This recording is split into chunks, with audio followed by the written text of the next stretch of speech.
Right, so I've bumped into Gavin Shoebridge, or Kiwi EV Adventures from Ecotricity. G'day. How you going, Gavin? Not too bad, not too bad. Yeah, you enjoying the show so far? I'm terrified. They're going to make me actually talk on a stage. I don't do public speaking. Oh, well, look, you'll know more than some of the speakers up there, and I've looked at the list. They're Australians, so yeah. What's their policy on having a couple of drinks before you go on? This is Australia. I think that's mandatory, isn't it? I believe the MG refresh station is somewhere down there, yeah. So what's your highlight of the show been so far? What's been interesting you? EV conversions. Yeah. Definitely EV conversions, because, you know, I love EV conversions. I've done one, I want to do another one. Some of them are works of art, some of them are not works of art.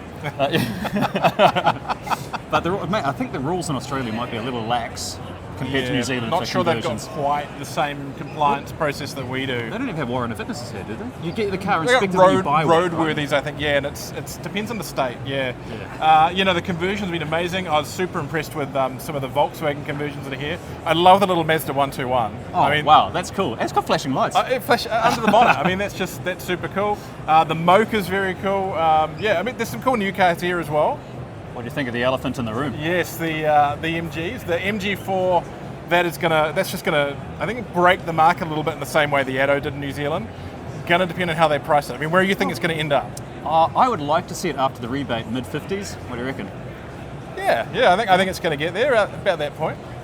What are they going to do price-wise, though? Because they've got the MG ZS EV and the MG4. They're kind of like, you know, what British Leyland did. They had all these competing cars that were really similar at the same time. Well, I guess it's going to be interesting. So in the UK recently, because the ZS was slightly more expensive in standard form than the MG4, which you're going to go for the MG4 if you're going to go for a 50 kilowatt car, they've dropped the lower spec ZS. So it's now the big battery ZS that I think is £3,000 more expensive, so about $9,000, $6,000 to $9,000 with the conversion at the moment, than a 51 kilowatt MG4.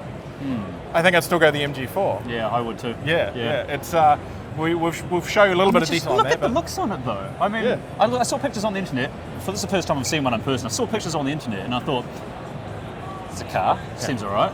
But when you get close to it, that's actually, it's just different elements from different models of different cars, and it's just a nice collection of shapes and angles. It's a good-looking car. And of course, rear-wheel drive, so it's going to drive well. It's what? It's rear-wheel drive. You didn't know? No. Yeah. I haven't actually had a really proper good look. They unveiled the cover. So the standard one's a rear-wheel drive, and then later down the track we're going to get an all-wheel drive, twin motor, 330 kilowatts, 3.8 second 0 to 100 car. That's insane, but actually that is really good. Yeah. But so that's 150 kilowatts rear-wheel drive. Yes. Oh, that's going to be fun. Yeah. Oh, well, I think 150 kilowatts or 125 for the 51 kilowatt model. Have you got yourself booked in to drive one yet? No, have you? No. No. No, I don't. Hang on, I thought. No, I don't. No, it's coming. Well, it's close. I know. I've been talking about it. Okay, we'll sort that out. It's coming down the track. It's coming down the track. So hopefully we'll both have reviews on those soon. Yeah. But interesting show here. I would suggest more of the interesting conversion and accessory stuff than necessarily the cars. I think if we look at recent New Zealand shows, they had a few more brands there. But still a really impressive show, some really great talks. I was really interested to see that Robert Llewellyn is actually leading a lot of them on the main stage, which is great.